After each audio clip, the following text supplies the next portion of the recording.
Claro que eu tô toda emocionada. Oi, meu nome é Bia.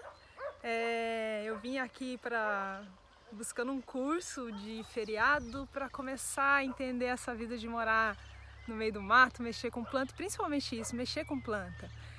E é isso que eu tô levando daqui, né? Eu vim buscar uma experiência, eu tô levando milhões de outras experiências. Foi muito gostoso fazer o curso aqui, eu fui muito bem recebida por todo mundo.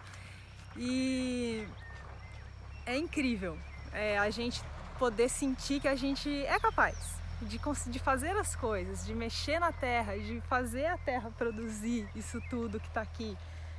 Fazer parte disso é muito gostoso.